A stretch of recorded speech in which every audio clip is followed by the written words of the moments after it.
You are watching a podcast developed and produced by the Association of Asian Pacific Community Health Organizations, AAPCHO.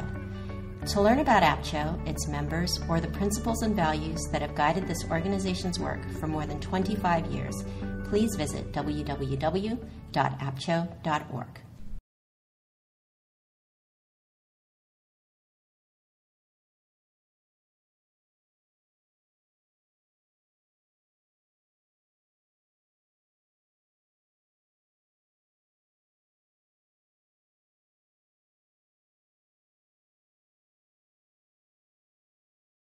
Well, it's significant because Ko'olauloa is where we're located pretty much. We're located in pretty much an isolated area on the north shore of Oahu. Ko'olauloa has a incidence of high absenteeism as a result of illness on our kids. And it's significant because the school-based health center can contribute to the reduction of the high rate of absenteeism. Additionally, Ko'olauloa's health center, school-based health center, is significant because it is one of the schools which has a high incidence of adolescent suicide. So we're going to make an effort to try to arrest some of those problems that we're experiencing in the schools. We have a high incidence of diabetes, as you might expect, a high incidence of hypertension. So those are the things that we're trying to address at our school. The biggest challenges, I think, are pretty much operational challenges, such as we had to go in and do lead and asbestos abatement, which delayed the opening of the school.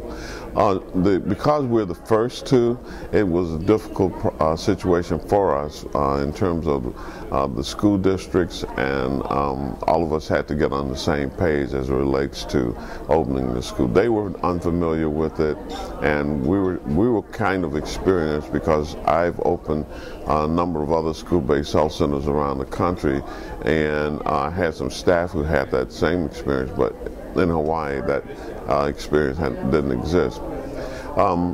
Additionally, we wanted to make sure that we had everything in place so that we could get the school-based health center off the ground quickly. We also had to work with our health plans. Our health plans had no experience with school-based health centers, and we wanted to make sure that we could build PPS rate for our visits at our school-based health center. Well, right now we're seeking, we're getting reimbursement from the health plans, and also we're seeking funding from other foundations. We're seeking funding from our city as well as from the state.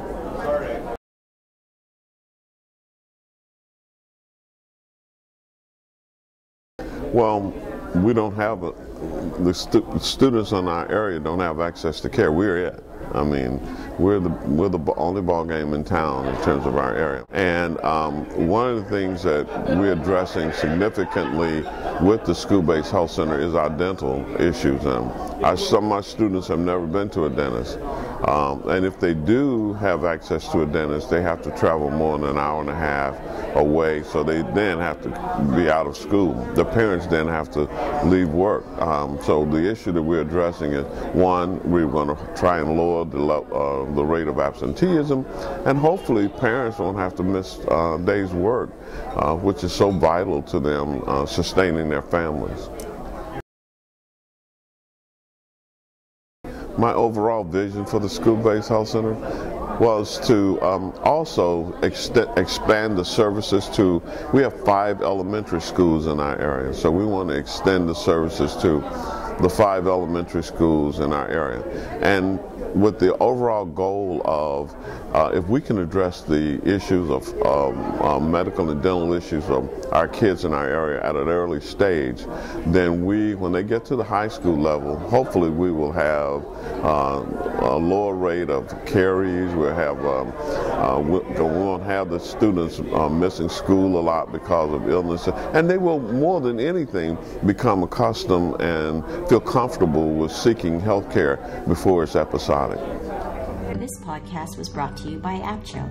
Please join the conversation on our Facebook fan page at facebook.com/AAPCHO and tune in for our next podcast at www.apcho.org.